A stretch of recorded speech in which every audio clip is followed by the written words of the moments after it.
up, everyone? I'm Nora Princiotti. And I'm Nathan Hubbard. And we're coming in like a wrecking ball to announce a brand new series. That's right. It's every single album, Miley Cyrus. Deep dive with us into the career of one of our most creative and confounding pop stars. We're starting, of course, with the best of Hannah Montana. And ending with her brand new album, Something Beautiful, in June. And don't forget about Miley Cyrus and her dead pets. We certainly will not be doing that. So listen now on Spotify or wherever you get your podcasts.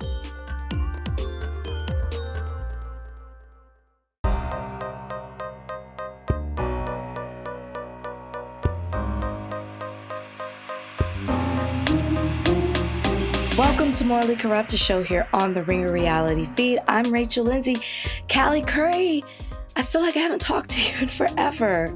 How are you? We had like a little group chat message just like planning out the summer. And I was like, when was the last time I was on that? And I think the last time I was on, it was just Jodi and I. So yeah, we have missed each other a few times. I know. I feel like we're setting the schedule for the summer is correct because I think we're going to be, which is a good thing, right? Like we need a break. We need a vacation. I mean, I'm in Palm Springs right now, just getting away for the weekend. And I feel like I'm going to Europe again this summer, which I'm very excited about. Very necessary. I'm going to Cannes, which I've never been. And then Italy. And then Paris. Are you going to Paris Fashion Week? I'm not. I went to Paris Fashion Week men's in February. I think this is men's again. I swear to God, I was having this conversation. It's Fashion Week every month. Yeah, there's a lot of different fashion weeks depending on like what they're like. Are they doing? I was going to say spring, summer, which we are joggers. Going to be talking about Atlanta soon, coming up, and sometimes they do like fall, winter. There's a lot of fashion weeks. Yeah, I'm out there, so it's like, okay, well, I might as well. Yeah, I might as well. But we'll see. I don't know. We'll change it up. Like I say all of that, and then I might be in London. You know, who knows? But I'm definitely going to Cannes because I'm going for Spotify. So let me know when you're going. Okay. I love that we're planning this out. I'm sure all of you guys wanted to know this, but you would have heard about it anyway. Yes. But needless to say, I am back to be chatting with you. We're hopping right into Atlanta. I feel like we've been off and on with Atlanta for the last month. There's been stuff going on, but not like crazy amounts. It's kind of like the same stuff over and over again. But you haven't talked about Atlanta really in a while. Mm-hmm. I have some opinions. I think overall this season, of course you do, very good. I am excited that I actually care about Atlanta again because I definitely took some seasons off, and I feel like the newbies between Callie and Shamea and Brit and Charles Oakley's secret wife, I think that this season has been pretty good. I think that the biggest issue that's happening on the show right now, or I guess the issue that I care most about, because like Brit event was awful for so many reasons, but like I wasn't really expecting it to be amazing. The issue that I care the most about is Shamea and Porsha's friendship, and people have like pretty big opinions on it. You know what? I don't have an opinion on it really. It just is sad that they've been friends for such a long time. And I feel like that they've been harboring maybe some resentment that, you know, like not Shamea has been, and she hasn't really told her. But that, I think it was last week, that conversation that they had, and Porsha was like, why are you doing this for the camera? Why are you, I believe her. Me so maybe too. I do have a strong opinion. I believe that, I mean, I do think that Porsha is probably very selfish in their friendship because she just comes across as that person. Mm-hmm. But the way Shamea's energy was last week in that sit down, it was off-putting. I believed Porsha, and I believed that she was doing it for the camera. And that is the first time that I felt a certain way about Shamea. Same. So I like Shamea overall. I think she's a great addition. Even with this, I still think that she's a great addition. But I've seen like Watch What Happens live interviews and like from other people in the cast and even people that aren't on Atlanta anymore. And I think Cynthia, who I think is like a pretty decent like barometer, was kind of like, Porsha has always been this way. Like Porsha is not acting any different than she's ever acted. So if you guys have been friends for 2 decades, 3 decades, whatever it's been, like you knew who she was, you knew the type of friendship that you had with her, and you guys were still best friends for this entire time. So it's interesting that you chose to have this serious of a conversation with someone on camera. And I felt the same way. I was just like, why, if this friendship means so much to you and you feel this way, I understand you're on a reality show and like certain things you have to show, but like this could have been a off-camera conversation before you were even on the show. This could have happened last year. Like your wedding was a few years ago. Why are we talking about why she didn't show up now on camera? Like that is so weird to me. I also thought it was weird that you were saying that you had these issues with Shamea to some of the other girls in the group. They went back and told Porsha. She was upset about it and believed what they were saying, that you were saying things. And then you got mad at her. I'm like, you were the one that brought this into the group. Why are you mad at Porsha? Some of it was true. So Porsha knew they were telling the truth about some of the things that you said.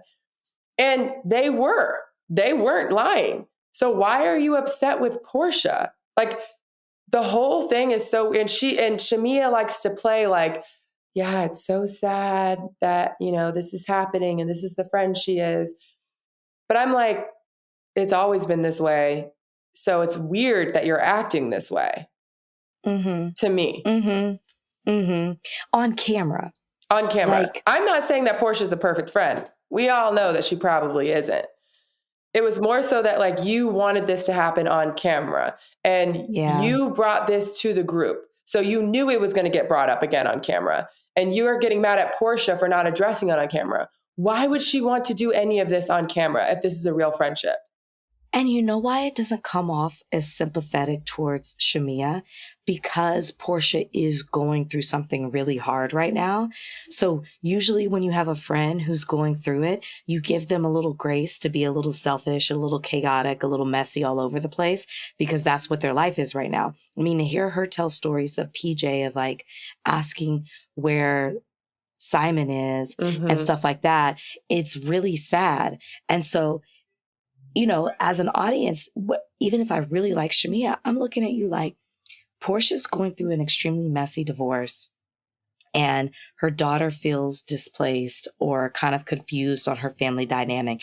And now you're coming at her with, to your point, years and years of information, of not information, but stuff you felt in the past of resentment, where it's like, I get you want to come in with a bang. I get you want to be a housewife. I get you have a new song to promote, but this is not the right way. And this is like the classic new housewife mistake. They come in hot. They come in trying too hard. And the thing is, Shamea didn't have to because she's so rich that it speaks for itself. And funny. And you have a real relationship with one of, if not the head of the show. Like, especially since Kenya's gone, it's Portia's show now. Everything was in her favor. She didn't have to try much. Okay, you know, I'm out here in the wilderness and I just saw something moving around and I'm like, I saw something too in the background. Okay, Callie, you need to speak up. If you I don't know where you are. I was like, is that a golf cart? What's going on? Oh, that was a golf cart. But you see the reflection behind me, and those watching the video will see this as well. So you can see what's in front of me. But I just see something walking and moving around, and I'm like, because I'm like in the wilderness, and I'm like, what is that? It's a duck. Okay. It's a duck. Yeah, so Shamea's just making all the mistakes. And then what's going to happen is she's going to come, and because I think that's what's being reported, right? At the reunion. They filmed the reunion, right? Or am I making this up? I don't think so. Okay, I don't remember I feel like I would remember their outfits, but yeah, I don't remember their outfits. I feel like I read something where it said that they had gotten on better terms. Oh, really? The most recent episodes show, like one of them watched it and then their social media reflected that they're not as good as we thought they were. So when Shamea talked about, not this past episode, the episode before, Shamea was like how her mom talks about, yes, the apple doesn't fall far from the tree and blah, blah, blah, blah. And that was it. That hurts my feelings when Porsha tells me that her mom says that.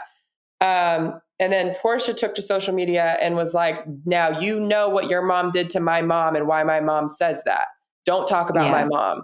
I have no idea what Shamea's mama did to Porsha's mom, but something went down. Something went down because they've been friends longer than they have. Yes. And Porsha did delete the comment. So it eventually got deleted, but she was pissed that Shamea mentioned her mom and that it upsets her that her mom says that, because Porsha was like, you know why my mom says that. And you know what your mom did to my mom. Classic Housewives move. Let's keep it up long enough in time for them to see it and then delete it. But the damage is done. And here we are still talking about it. This episode, like, I feel like we haven't talked about Atlanta, so we had a lot to catch up on, and just giving background for other people maybe who don't keep up with Atlanta. But like with this episode, let me give a Brit opinion really quickly. Oh God. Most of this episode centers around Brit's party and the drama around the table, and it's a hot mess. But every time Brit's on television, we've already talked about how she looked at the beginning. She always looked different in every scene. But now I'm so confused on who you are and what you do. Like, I don't believe anything with her. Anytime you've said that since the beginning. But I watched this episode, and even more so, I'm like, what's the business we're talking about? Why are we having this brunch? Why do I feel like this is the first time I'm hearing about it? And then I think I'm even more critical because I saw something on TikTok where they were talking about different work that the women have done, which is fine. But her voice has kind of annoyed me. But then I saw that she got like a nose job, which I actually think it looks good. But I saw a video of her talking before versus now. And I think it's I guess I'm comparing it to Angela's. And I saw how she used to talk versus how she talks now. And it seems like the nose job messed up the nose job is affecting voice. And I'm just like annoyed even more. I was just annoyed even more. Her voice compared to Angela's, her nose looks great. Her voice is hard to listen to. At least Angela sounds normal. So Angela sounds so take your pick. Which one would you rather have? Yeah, I don't know. I understand why you feel how you feel about Brit, because, like, for example, she hosts this big event. She invites all these people. She says you're bringing them to the country club. But then multiple women pointed out, like, none of these people know who you are. So it's not like you're in this country club community. You might live there, but you're like you're not in the community. Then you tell us that we're like, we all need to get like dressed up for this nice event. You're in a dress that like will split in half if you bend over, but then you have us golfing. Why'd they need to go golfing? Like, that was not the attire to go golfing in. That was weird. Can I just say, if that was Salt Lake City, it would have been funny. But like, it would have been so ridiculous. It would have been funny. But when Brit had them do it, it was giving, I'm not a member here really. Yes. And I'm just trying to like maximize my time. And trying to show off every element of this country club because it's the only time we go and see it. Yeah. Then they go back into this ballroom and there's so many people there. This was the weirdest shit ever. You have everyone sitting down. You only, like, originally you wanted past cocktails for everyone, but then only one group of people gets food. That was her vision. That's a weird fucking vision. That's a cheap vision to only serve food to certain people. And I've heard people in interviews and Watch What Happens Live, whatever, where they were like, yeah, it felt so strange. Like, we were served a plate of food and everyone around us was just watching us eat. That's weird. Either everyone gets food or no one gets food. Those are the rules, guys. Like, let's make that clear for anyone hosting events. People leave. Or you have the people leave and then you have the small dinner or lunch or whatever it is you're trying to do. It's so weird to have all those people sitting down watching that group eat. Then you present bare naked and you only are gifting that same people that get the food. And you're like, I'm giving it to like my sexiest ladies. What about your friend in the back that you've known since you were 10 years old that came to support you? Like, it was bizarre. The whole event was weird. I love that Shamea was like, she sat bare naked. My box, there wasn't even tissue paper in it. She really held on to that name. It was bare naked in there. And then she gave Angela Oakley a size XL. The entire event was insane. It's not funny. But it's so shady. Like, it was crazy. Also, Angela is not even the biggest woman in that cast. Oh, she's not. She's really not. But wait, have you seen what Angela's doing on social media? I'm looking it up right now. No. So I don't follow her, but you know how social media will give you like, you should follow this person? Yes. It's like she's like trying to prove how much of Charles' wife she is. Oh, no. And maybe we should put up some of these things and trying to prove like, I don't have to flex because I am. So she has like and you can tell they're old pictures. You can tell, Callie, like, you could flex like this if you wanted to. There are old pictures. These are old pictures of like her with Michael Jordan and his wife, but like her hair is not the same. That's what she's putting up on her social? Charles's hair is not the same. Oh like, God. Look at this photo. Yeah, she was a fairy. Yeah. She was a fairy. This is. I'm looking. Are you looking? Right now. Okay, yes. Scroll with me. She's playing, and she has. And then the Michael Jordan picture, she has. Look at these old pictures. Michael B. Jordan, tiny. I mean, he's small. He's young. Oh, she's going in. And it's. You see the caption. These. Yes, and the song is "My Little Secret." Like, you don't. Wait, look at the post underneath that one. The one with Kevin and Jay-Z. When is the last time you've seen Jay-Z Hove look like that? I mean, Hove hasn't looked like that in 15 years. Look at Chris. Chris Paul looks like he is 27 years old. It says, when Charles and I got married, he was so excited to introduce me to his friends, the people that actually know him. Baby, Mello, Kevin, Chris Paul, and Jay-Z, I would not say are his real friends. They respect him because he's a legend. For sure. Not because they're friends with him. Like, and that caption makes it seem like they're at her wedding, and that is not a wedding picture. No. Like, it's like, Angela, you're married to Charles. I know people are poking holes into your marriage. You guys do not come across well on television. Charles is mean. Charles has always been notoriously mean, like known as mean in circles. Charles is OG blunt. Like, he's always been that way. He's a boomer. He's misogynistic. He's like all the things that come with that age group. That is Charles. Yes. And he's not going to try to pretend to be anything else. And I'm not excusing it because I would not put up with that man, but you have chosen to for over a decade. And that's your prerogative. But you pulling out literal photographs, she had to pull these photographs out of a box. These weren't pictures in her phone. These are actual pictures that she probably had to retake pictures of on her phone to resize and post on social media. Stop trying so hard with 15-year-old pictures to prove who you are in Charles' life. You're married to the man. We got it. I don't think anyone's actually saying you're not married. Like, everyone knows you guys are actually married. Everyone knows that you guys actually live together. They're just also saying that Charles does whatever the fuck he wants. And based on what we've seen, that seems to hold true. Every time she has him, like when she had him sit and they were on that rooftop or whatever outside and they were talking, I just was like, I feel so sorry. Like, stop trying to make Charles be on camera because he's getting meaner and meaner by the day. Charles is not going to be anybody but himself. This show is just so ridiculous. When who was it? that said, Brit was like, and I am not one of Charles' whores. Charles was like, bitch, what? I don't fuck with whores. Like, he's like, I don't give a fuck about you, but I don't fuck with whores. Get that correct. And she was like, it was a joke. Your wife said that I was one of your whores. And he was like, yeah, I don't think I stuttered. I do not fuck with whores. Get it right. I was like, oh, he is not playing around. He did not like that little jokey joke.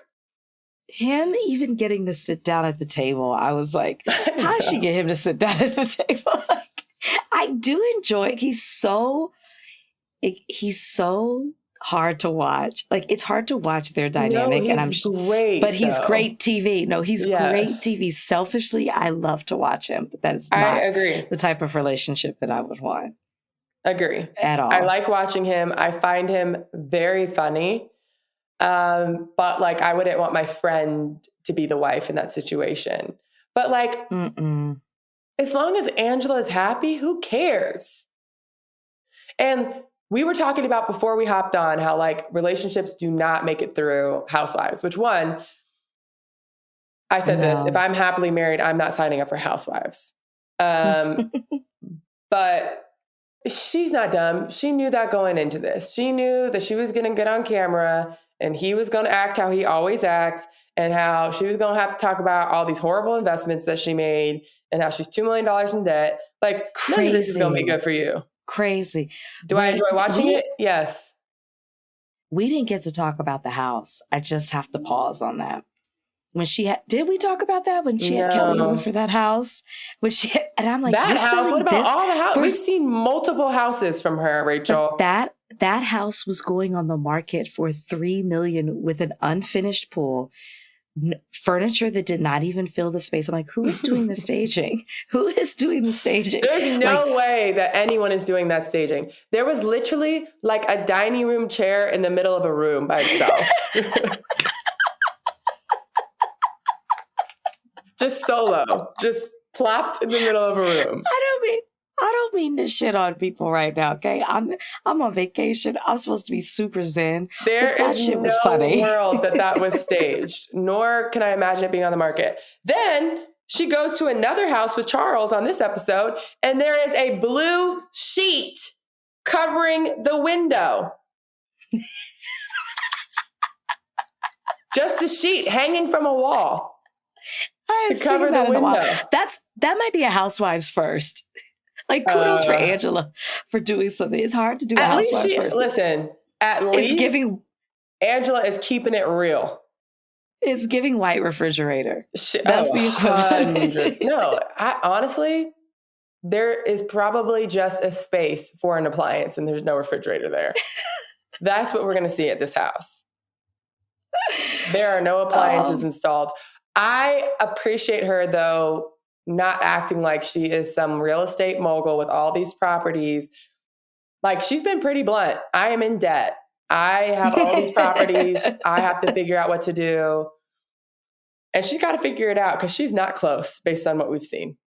Well, this isn't a market really to be selling a house either. It seems like she bought them all up when interest rates were super low. Mm-hmm. And now it's like, she doesn't know what to do with them. But yeah, Angela, sis, you got to get it together. Okay, a couple of other things happen in this episode. Drew signs a record deal, which I already thought she had. Wait, that just reminded me, Shamea, when you were like, she's trying to promote a song. I want all my friends to do well, right? Like, I want them to do well. I want them to be successful. But would I care as much about you promoting your song when I'm going through a very, very rough time in my relationship and like my daughter's feels like unstable? Probably not. Now, do I want her to be successful? I would want my friend to be successful, but your life is not going to change whether this record is successful or not. That is just the truth. Like, my situation is more like we are surviving right now. You're good. Yeah. I want you to be successful. I hope the record blows up. But like, we're just not in the same situation. And sure, do I think there might be some resentment on Porsha's part because they're not in the same situation? Absolutely. But I just think like the stakes are just not as high. And like, we can't equate Porsha not being super supportive of your random single when you just got a Rolls Royce last week and live in a $15 million house and have no worries in the world, money-wise, financially. Right. It's just Very different. True. Also, I'm so confused. All these ladies now make music? Is that like a housewife thing?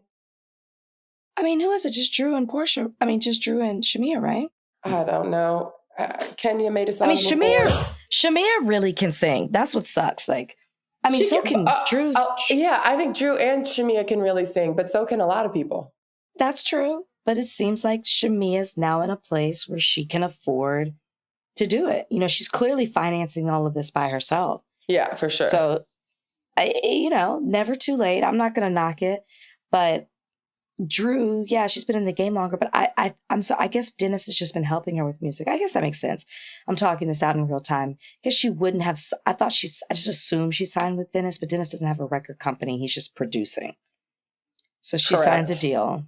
Mm-hmm. I mean, I guess that's that. Look, the most exciting thing about this episode, other than the Charles Oakley of it all, is that Phaedra's back, finally. It took us 12 episodes, but Phaedra's back. I'm so happy to have her back. And her one confessional was all I needed. She called Kelly Strawberry Shortcake. She called Angela, Charles Oakley's secret wife.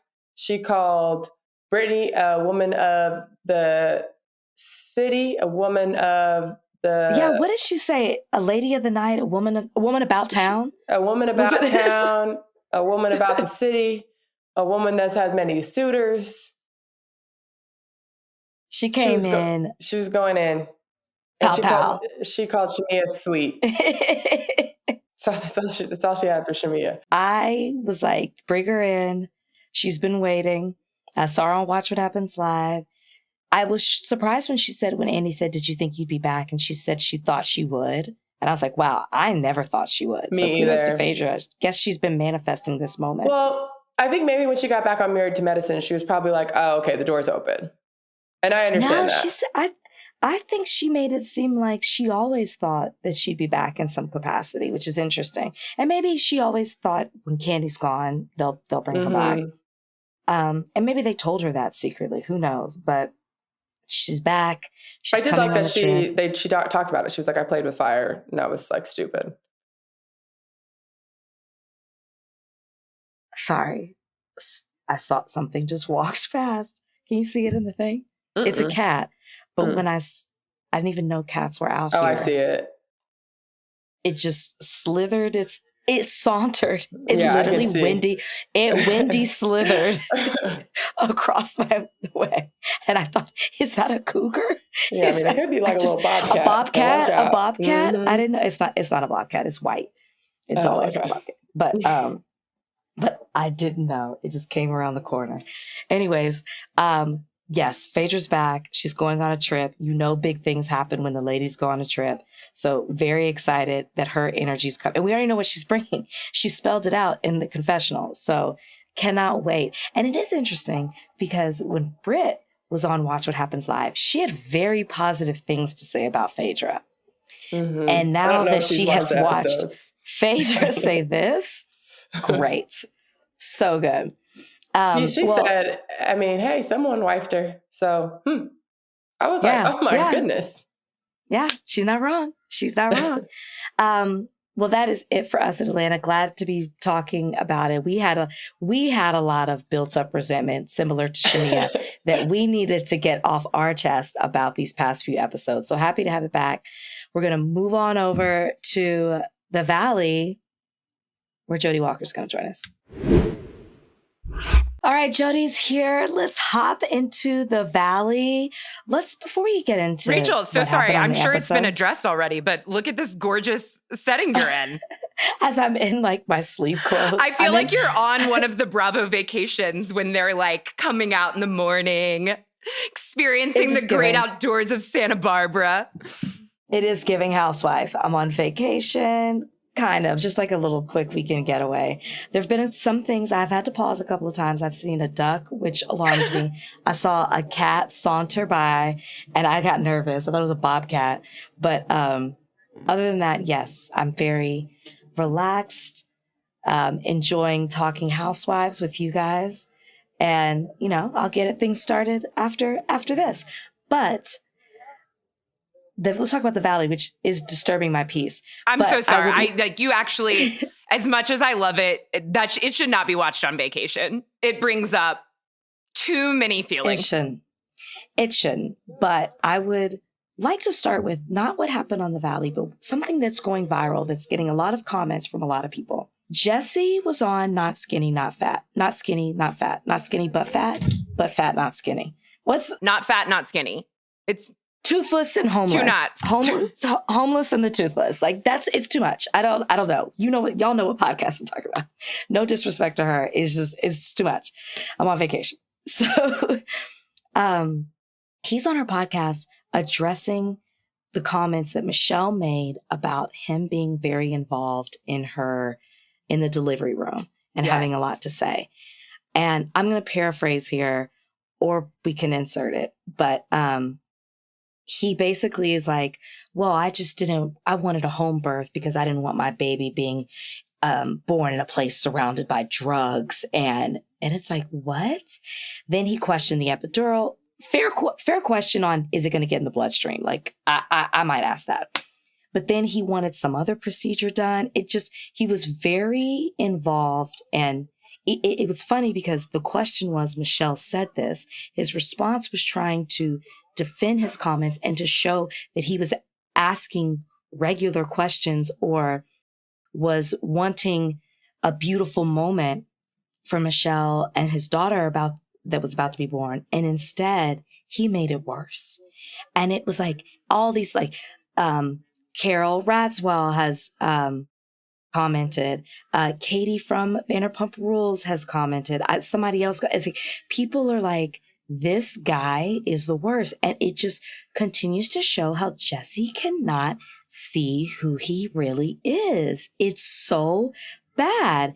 And then a woman who should not be named in our group chat somehow still finds him attractive. So the reason the Jessies continue to exist or feel empowered are for women like the one in our group chat.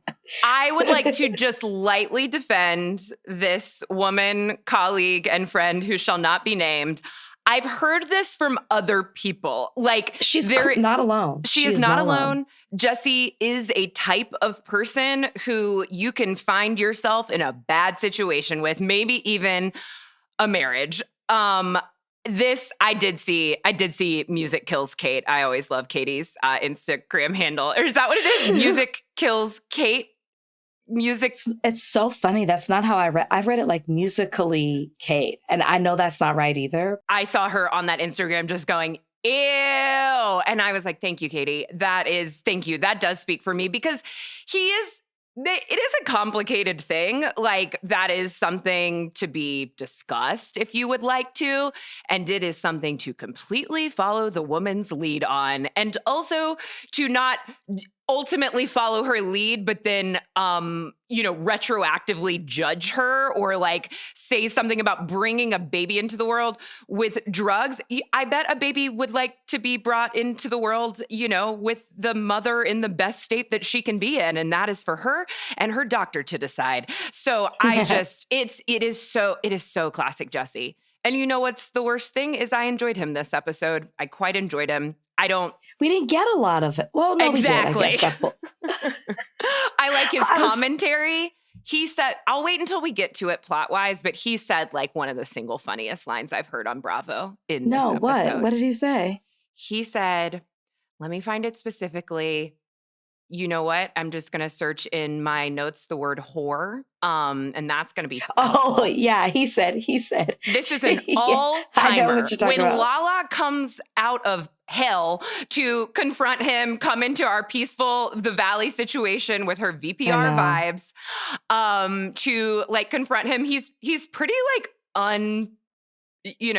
nonplussed, just pretty unruffled by it. In his testimonial, he says, well, first of all, he says that even the strongest man can have a moment of weakness.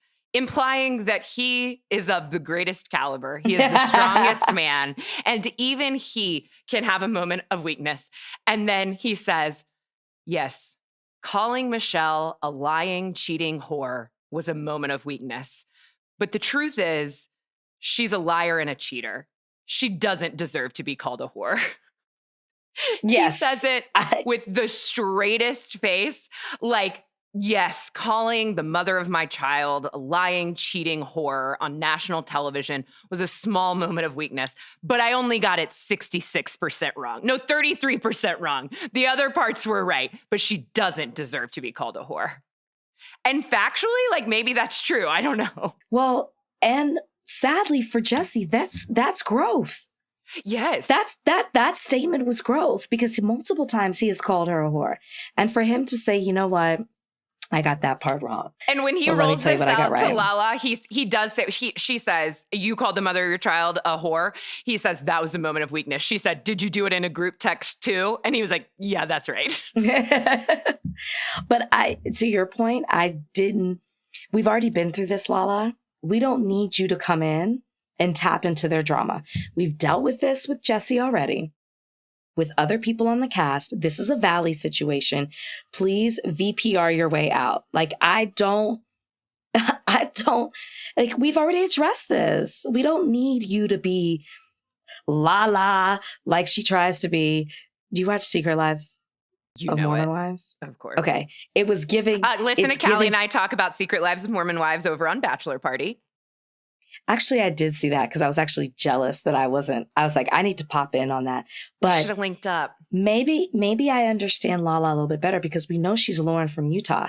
But after seeing Jen from the hood on Secret Lives of Mormon Wives, I now am like, oh, this is where Lala gets it from. Catch me outside, I'm from the hood. That is Lauren from Utah. If Jen moved to LA, she too she would be J-Lo. Yes. She would be She'd be right on that block. Whatever. The only good thing Zach on Secret Lives of Mormon Wives has ever said is in response to Jen saying that, him saying, you're from Provo. It made me laugh, but it was also one of the cringiest moments where I was like, why do people want to be hood? I get in a whole thing about that. Why do you want to be hood? Like, because you know why? Because it's like a Halloween costume to you. You're cosplaying it. You're not hood. You know it. You can jump back into your real reality at any time. Believe me. And I'm not even from the hood. You don't want to be from the hood. I'm not even pretending like I'm from the hood. I do recognize with Jen, we've heard a little bit about her background. Like, she does have a much different background and growing up than a lot of these people she's on a cast with. But what's she talking about? Hood. She's not acting like that. Like, she's in a Reformation dress. Yes, you might have grown up with less than Zach and other people, but that don't make you hood. Okay? It's not Mormon. Hood. The hood of Provo. Like, please, in season 3, that's what we need. Producers, listen, if you're listening, we need for Jen to take us back to where she grew up, because I gotta see it. Yes, now that it has been introduced, I need to understand. But it makes me understand Lauren from Utah a little bit better, because there are girls from Utah who do really think they're from the hood, and they change their accents, as we saw with Jen, and they change the way that they talk, their accents and how they talk. I mean, but anyways, okay, so we didn't need this. We need Lala to escort her way out. Oh my gosh. But then also in that scene, did you see Sheena? Sheena didn't even get paid for this episode. She didn't talk. She just sidled her way in right into frame and was just like looking back and forth. Didn't say shit, just wanted the camera time. I kind of loved that. I loved that. And I gasped when Brock walked through the door. I don't know. There was something where I was like, no. Literally wrote down jump scare Brock. Yes, it was a visceral response. No, thank you, please. Like, please don't do this to me. I audibly said, no. Like, enough. Got out your garlic and your silver cross. Stay back. Please. No. Enough. I did really like the theme of this party. I don't know why. It was something I had never seen before. Was it just sharks? It was Shark Sharks- Week. And remember her mom was like, you've always been You've fascinated always with Shark loved Week. Shark Week. I just was like, you know what? Kudos for having a new theme. I actually was entertained by Like, the I theme can't of it see all. one more housewife or Bravo person in a flapper dress or an all-white party or Moulin Rouge. Bring it on, Shark Week. Did anyone really dress a theme? Only Zach, who I also really loved his rundown of all the costumes that he was like, I love a theme party. I love a costume. I've done pirate with abs. I've done zombie with abs. I've done Shark Week with abs. Zach's really Zach was a star. grown on me. Yeah, he was a star this episode for sure. Even when he wasn't in the scene with Kristen revealing information saying, that's normally how I get all my information. It comes from Zach. It comes from Jasmine and then Zach. There's this trickle down then the process. second- No. She said it comes from Zach. She I said thought, and then Jasmine told confirmed her, it. and then Zach confirmed it. Or Confirmed yeah, maybe it. yeah. They're just like they're just out there.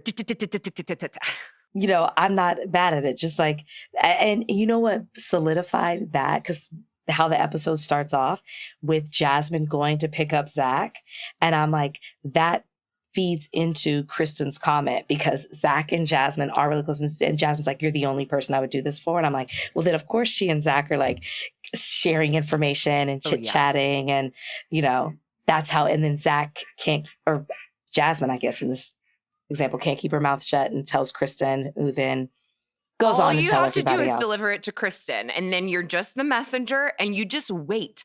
This is literally 2 years. Jasmine said she heard this 2 years ago about Jason, and then Kristen is going to deploy it at the worst possible moment, and she is going to outright say, I'm doing this for no reason except that I'm mad. She doesn't think Jason is cheating on Janet. She doesn't fucking care. She just wants to take him down.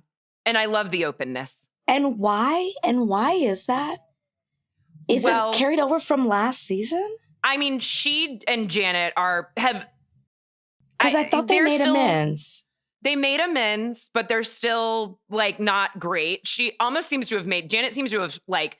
I think Zach is more forgiving, so it almost seems like Zach and Janet are in a better place. So I think Kristen's holding on to that. And then she's basically just taken up the mantle for Danny and Nia. Like, that's what she says. You come for my friends or my family, and I will come for you. I didn't know that she was that close to Danny and Nia.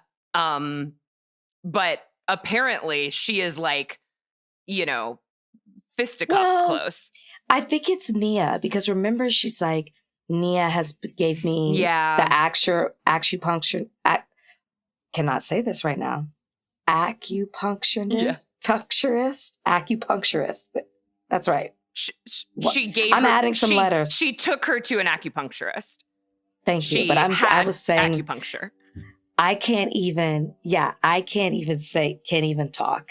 But anyways, Nia. And then remember when she found out that she wasn't ovulating, it was Nia that she called in. So maybe they've bonded over this. Also, last week, I'm remembering that when Nia told her story, like, of her childhood, Kristen was like, I will never betray Nia. She was like, it is so meaningful that Nia has shared this.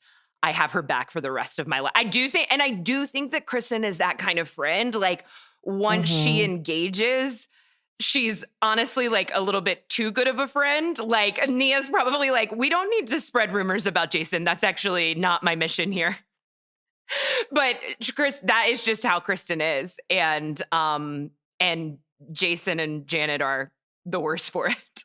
Right. And so when Jason kind of really comes at Danny because clearly what has happened is Janet was pillow talking. You will talk to Danny about this. And Danny made me feel this way. And Jason, who is as loyal as Kristen is to Nia, Jason is 10 times that with his wife. Not as he should be, but illogically in this instance, comes at Danny when we love a flashback when Danny's like, you literally just said it wasn't that big of a deal. Now you're coming at me in this way. And that conversation, and then Luke being there and then running back and telling with his loyalty to Kristen, this is also a great running back Luke and telling episode. Kristen, Kristen was like, what? Well, he should be talking.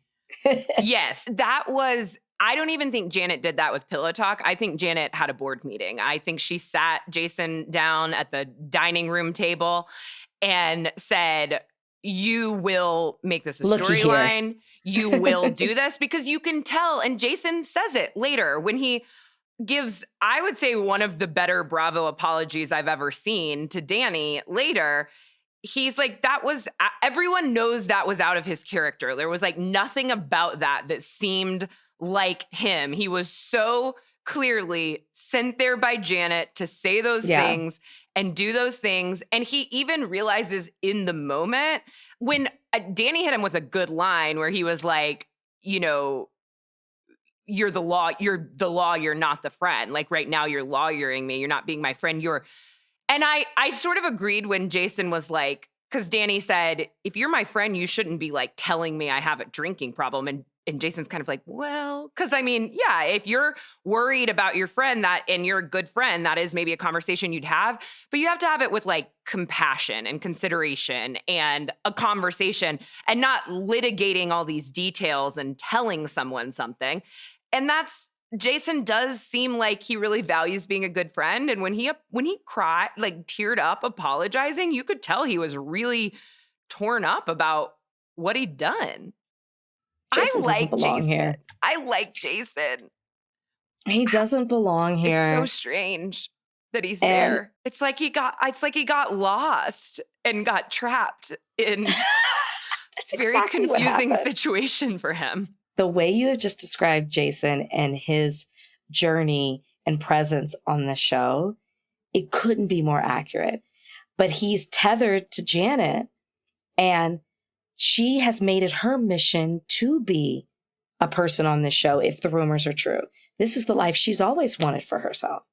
And he likes Janet. Like, that's the thing is I can be like, why is Jason here? Jason seems better than this. Jason seems like a good person. All I want.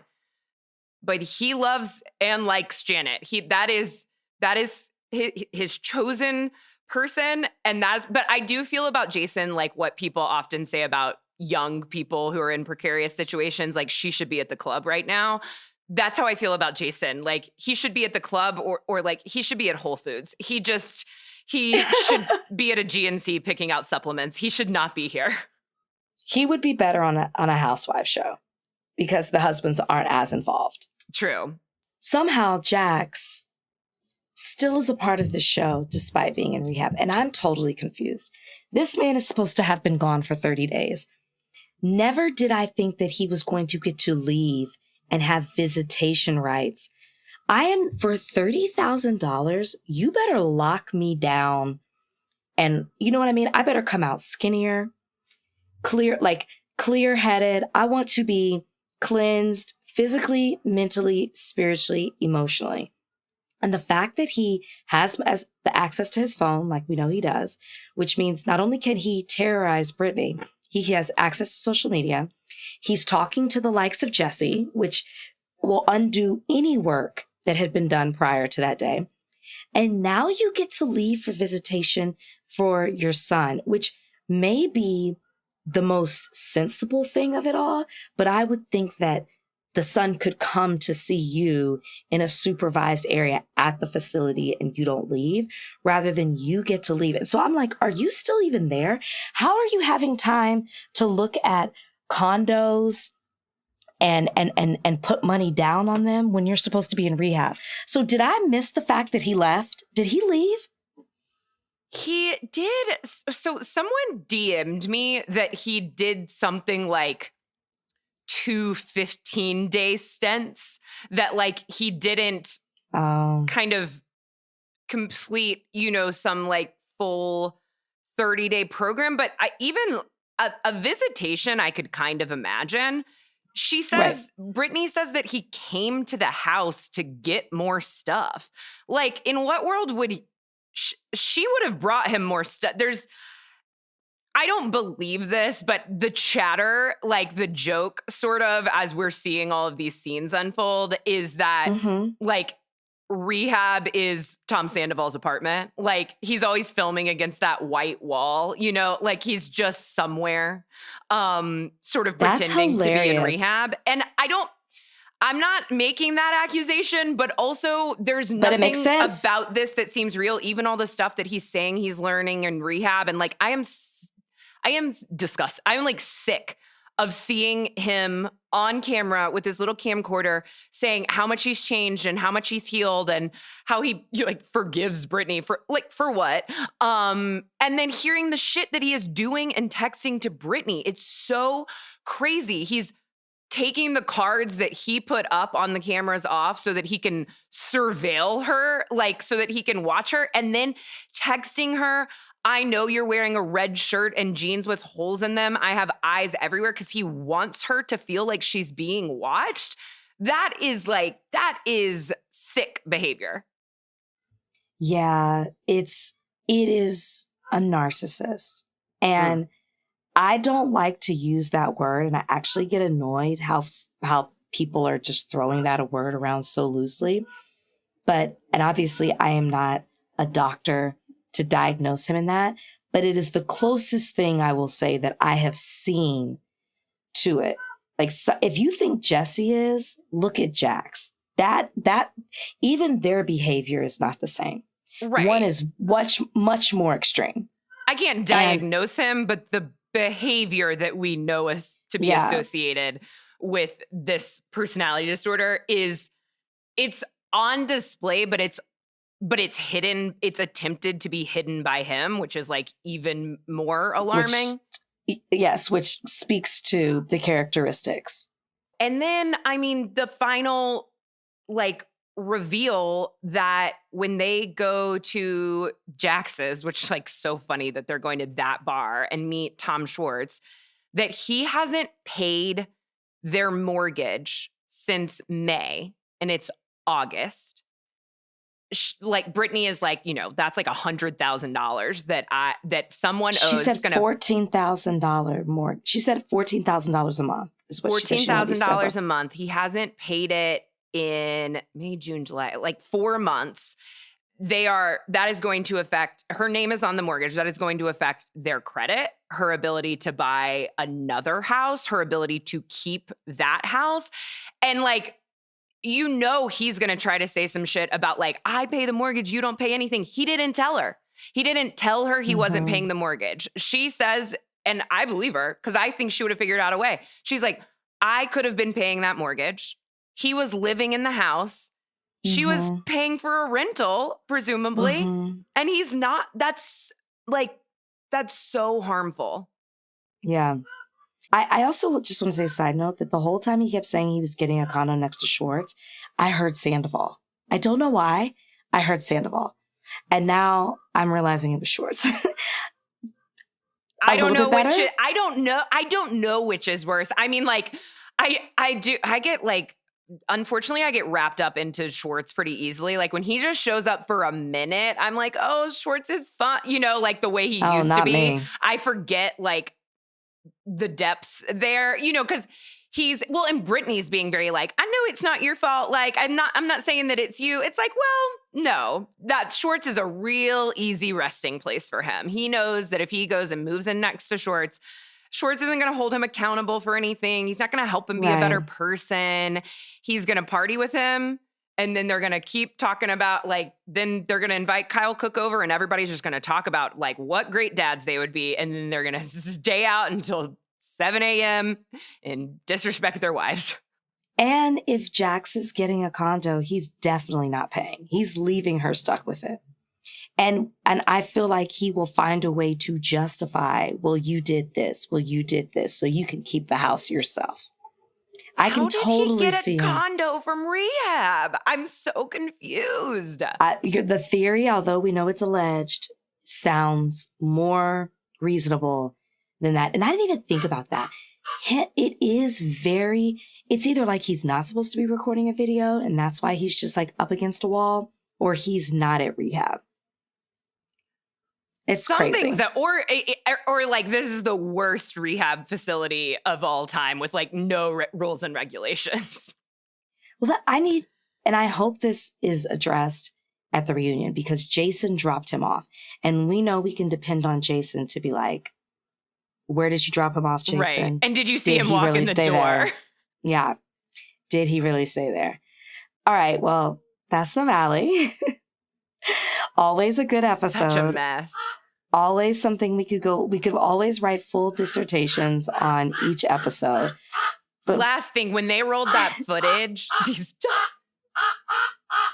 Do you hear that? Is that a It duck? is so close. I don't know. It sounds like it's above you. Is it flying? You know I'm scared of birds. There's a new noise. Oh my God. I'm going to break out in hives. Rachel, I was just reminded of this by someone. Do you remember that time that we were recording and a bird hit the window? Yes. So it just. Sorry, guys. What? Did a bird hit the window? It was a bird. It was a bird right there. I don't know if he popped up in the mirror, but I hate birds. And the bird, like, he almost flew into the window. So instead, he just fluttered like at full body. And it was the most terrible. Like, I'm about to break out in hives. There is something with you and birds. Yes. I almost feel like they're like, shut up. We hate the Valley. That thing has got to be so close to me. It's almost like they're like, you're disturbing our peace. Stop Rachel, podcasting. that time that we were talking and the bird hit the window, I think we were also talking about Jax. Talking about the Valley. No, I was going to say Jax. Or may have been Jesse, but it was like, we have invoked the bird gods again. That was Jax Taylor. That was Jax Taylor in a bird. You guys both live in the Valley. You know, I think birds are demonic. That's part of the reason I have an issue with them. But that is so loud over my head. I have to wait a second. I love that we can see her reflection. I guess we're recording, but Okay, as we move from the Valley and into Summer House, I too had to move inside the house because add to reason number 1756 why I hate birds. The birds, the moment we start talking about them, they came on the attack. Now, did I see them? No.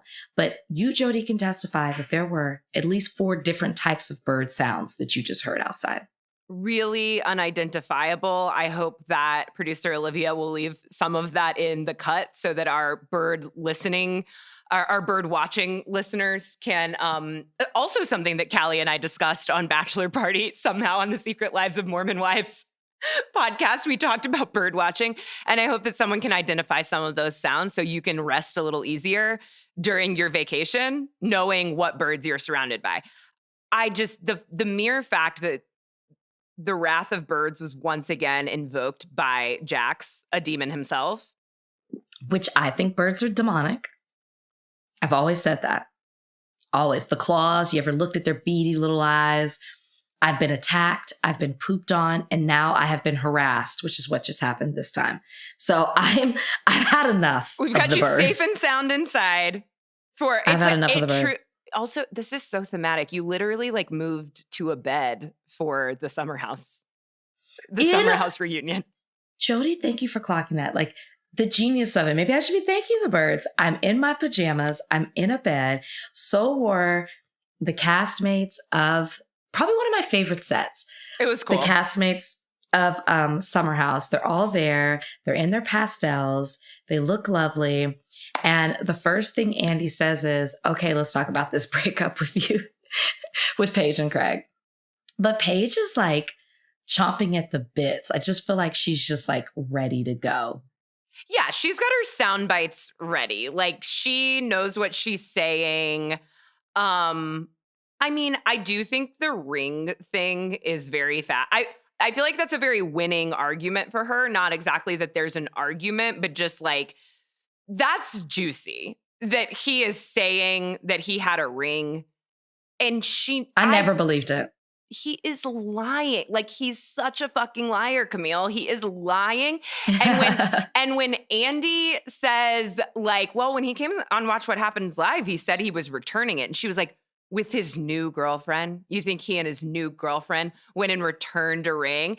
And then Kyle helpfully is Carl can tell you when you return a ring, you get 50 cents on the dollar. And Carl's yep, not returnable. And then the camera cuts to Lindsay and everyone's just laughing and laughing. It never ceases to amaze me that two people in this cast have a broken engagement like less than a year ago or exactly a year ago that is just often like not played for laughs, but they are able to live inside and outside of themselves in a way that is crazy.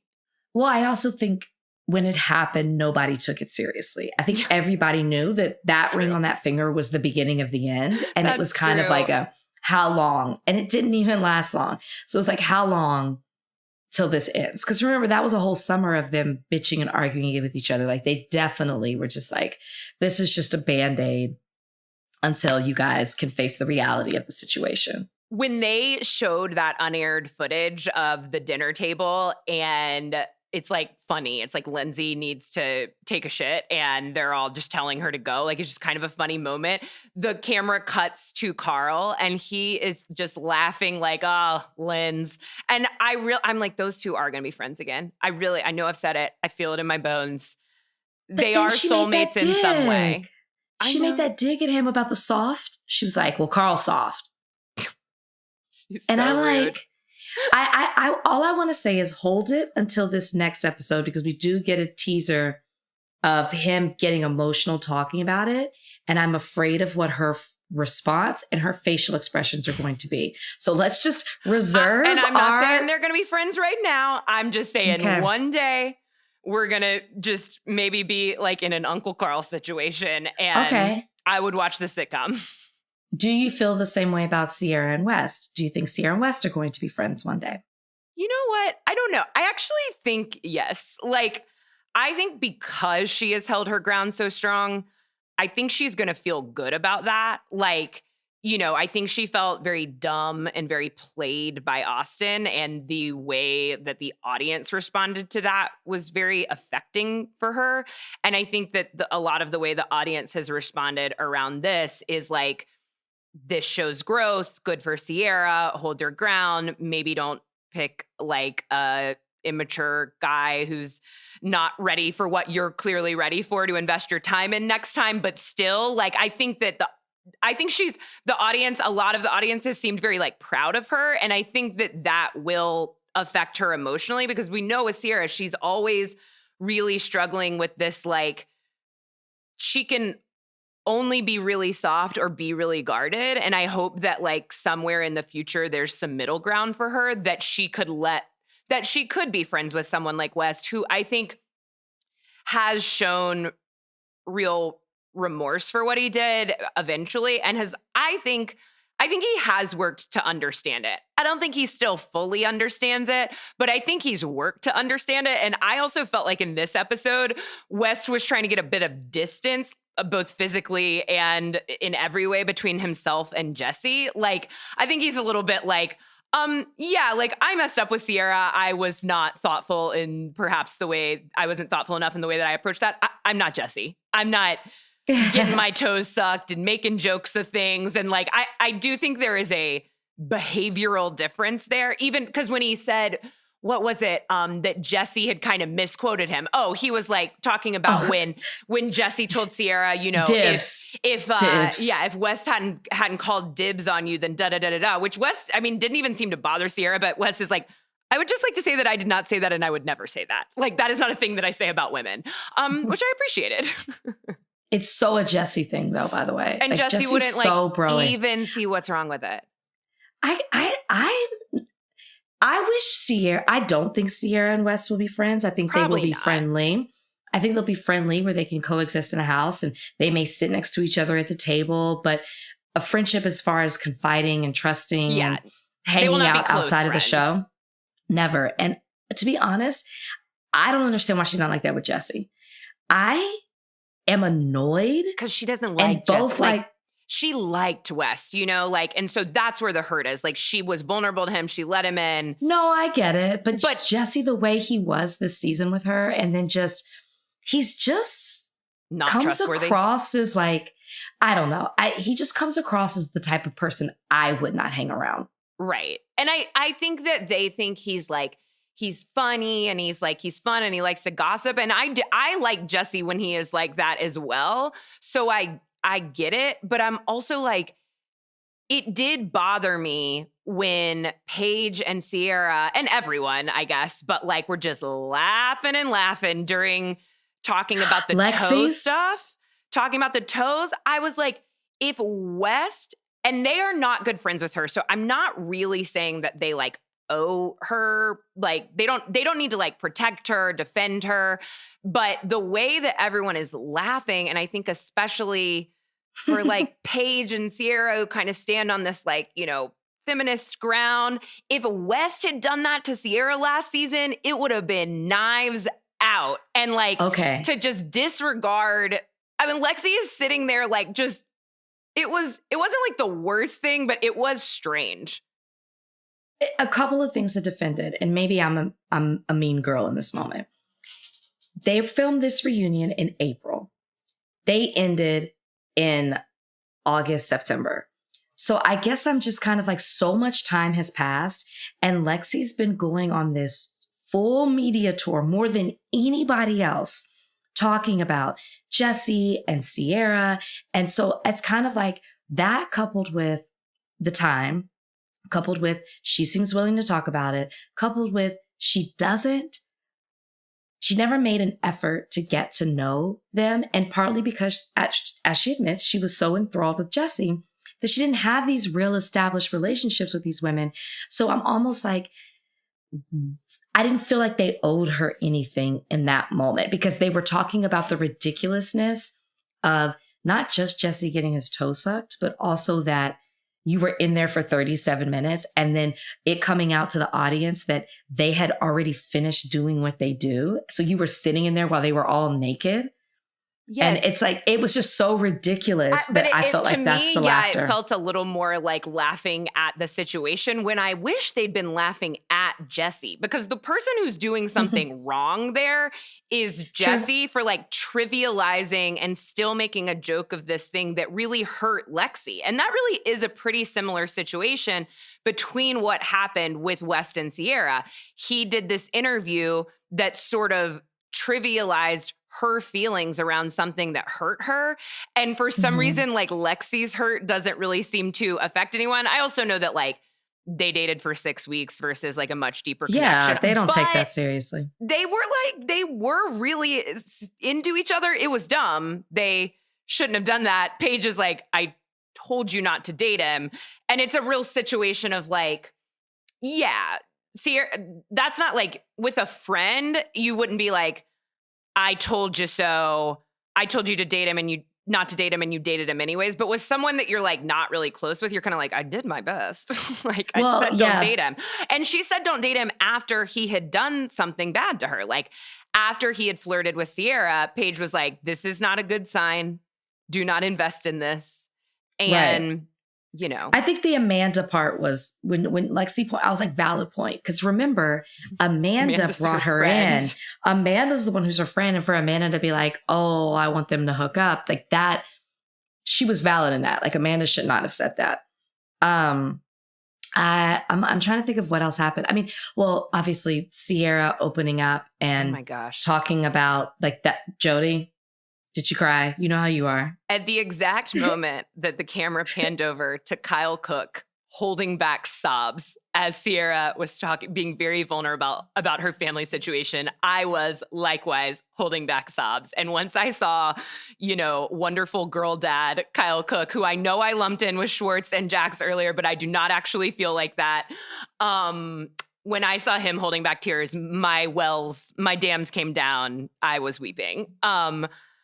It was meaningful, I think, because like we've spent a lot of time with Sierra and we know how hard it is for her to open up. And I think there's also something around like the way that the show is edited, the storylines it chooses. Like a lot of times what we've gotten to see from Sierra is a lot around like men. So to hear her talk about her family and like a really current situation with her family, you know, her mom, she says her mom was getting married again at the end of kind of her and West's relationship.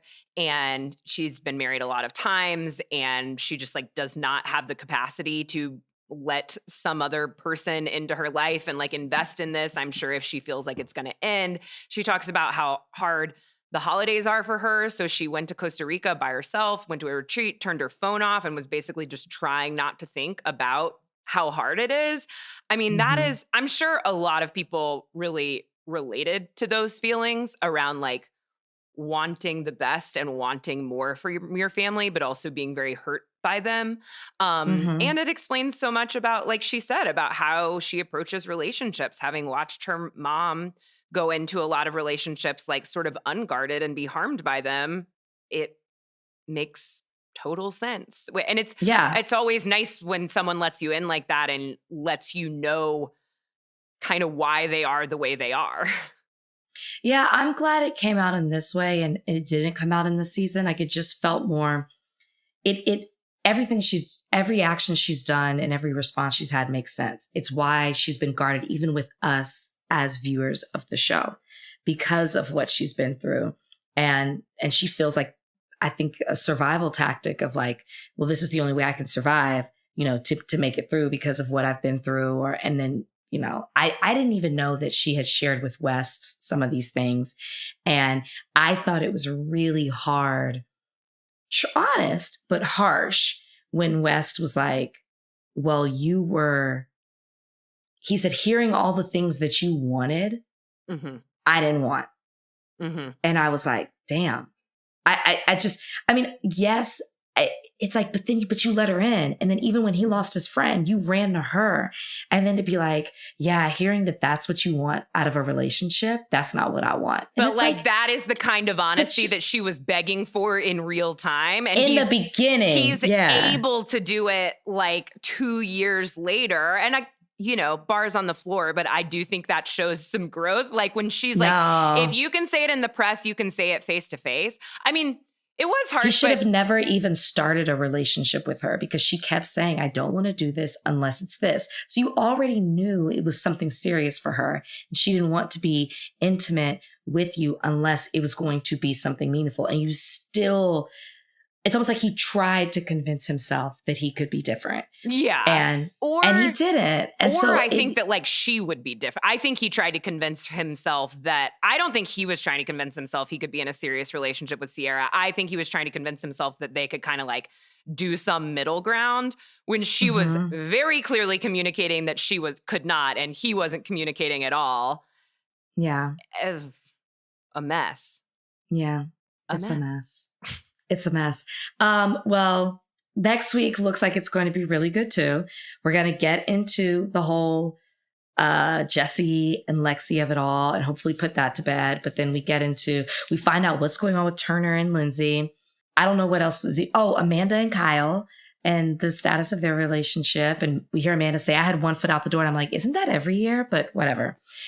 Somehow these two come out together Amanda in first chair at the right hand of Andy Cohen, I guess. But then what did Amanda say? Amanda's harsh in her communication. Amanda goes, I mean, we don't have to sit together. Why are we always together? And I'm like, Amanda, like you're married. Who cares that you're sitting? Like, she's like, I want to sit next to, so whatever. She's like speaking the independence that she wants for herself. And I hope that she is also enacting it. Well, I know that this wasn't the most probably exciting reunion, but I could watch 3 episodes of Summer House Reunion. I like being with them. I can't help it. What I will say, this is the last thing, the laughter that they all had, maybe at the expense of Lexi and Jesse, or even Carl and Lindsay, it shows that this is a real group of friends, and you see the ones that are on the outside. They do have fun together. And I like that kind of access, even where Lexi was like, well, I didn't want to make a new group chat, so I just texted everyone. But no, you were not like, I wasn't inviting, I like knowing that they're texting out birthday invitations in the group chat. And I do think that Jesse posted that story on purpose to do something. I don't think Sierra was part of it. I think that Jesse was part of it. But yeah, I agree. Like watching them laugh and enjoy each other is fun. Yeah, it's fun. We enjoy it. Thanks, guys. Thank you. Well, anyways, that is it for us here on Morally Corrupt. Make sure you guys join us Tuesday for our news version. There's a lot. I said this last week and then there was nothing really that happened, but I actually feel like there's a lot of news, little things that have happened to get into. People have been kind of in the media talking on social media, been some announcements. I feel like I've seen stuff and I have to write it down, but doesn't matter. We'll be talking about it. There's a lot going on. We'll cover it on Tuesday. Make sure you guys have a safe and beautiful weekend, and we'll see you next week. Bye.